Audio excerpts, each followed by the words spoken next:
वरिष्ठ पत्रकार दिलीप सिमंडल कहते हैं, अब न जागे तो अंधेरा होगा। आज के दिन को भारत के सामाजिक लोकतंत्र के इतिहास के कलंकित दिन के तौर पर याद किया जाएगा। आज पहली बार भारत सरकार ने एक विज्ञापन जारी करके कहा है कि सरकारी नीति बनाने के लिए वह अफसरों की बगैर किसी परीक्षा के नियुक्ति करेगी। विज्ञापन में साफ लिखा है कि ये अफसर निजी क्षेत्र या विदेशी कंपनियों से भी हो सकते हैं। इन नियुक्तियों में SC, ST, OBC, PH आरक्षण समेत किसी संवैधानिक नियमों का पालन नहीं होगा। यह विज्ञापन कई अखबारों में आज छपा है। टाइम्स ऑफ इंडिया के दिल्ली एडिशन में आप इसे पेज 11 पर देख सकते हैं। इसे आप सरकारी नौकरियों में आरक्षण की समाप्ति की दिशा में अब तक का सबसे बड़ा कदम मान सकते हैं। यह जो हो रहा है वह आज तक कभी नहीं हुआ है। विज्ञापन में क्या है? विज्ञापन बता रहा है कि केंद्र सरकार नीतियां बनाने वाले पद यानी ज्वाइंट सेक्रेटरी के 10 पोस्ट सीधे भरेगी। इसके लिए कोई परीक्षा नहीं होगी। ये पद 10 मंत्रालयों को चलाएंगे। ऐसा करके सरकार संविधान के कई अनुच्छेदों का सीधा उल्लंघन कर रही है। अनुच्छेद 15(4) का यह सीधा उल्लंघन है, जिसमें प्रावधान है कि सरकार वंचितों के लिए विशेष प्रावधान करेगी।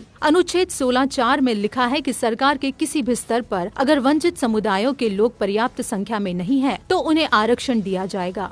ज्वाइंट सेक्रेटरी लेवल पर चूंकि SC, ST, OBC के लोग पर्याप्त संख्या में नहीं है, इसलिए उनकी नियुक्ति में आरक्षण न देने का आज का विज्ञापन 16(4) का स्पष्ट उल्लंघन है। अनुच्छेद 15 और 16 मूल अधिकार है, यानी भारत सरकार नागरिकों के मूल अधिकारों के हनन की अपराधी है। इसके अलावा संविधान के अनुच्छेद 315 से 323 में यह बताया गया है कि केंद्र लोक सेवा आयोग यानी UPSC होगा, जो केंद्र और राज्य सरकार के अधिकारियों को नियुक्त करेगा। अनुच्छेद 320 पढ़िए, article 320, functions of public service commissions. It shall be the duty of the union and the state public service commissions to conduct examinations for appointments to the services of the union and the services of the state respectively. ऐसे में सरकार UPSC को bypass करके और बगैर किसी परीक्षा और आरक्षण के अफसरों को सीधे नीतिगत पदों पर नियुक्त कैसे कर सकती है? मेरा निवेदन है कि यह मामला जटिल है, लेकिन बहुत बड़ा है। आम जनता को इसे समझाने के लिए बहुत मेहनत लगेगी, तभी वह सरकार पर दबाव डालने के लिए आगे आएगी। यह काम समाज के प्रबुद्ध यानी पढ़े लिखे लोगों का है।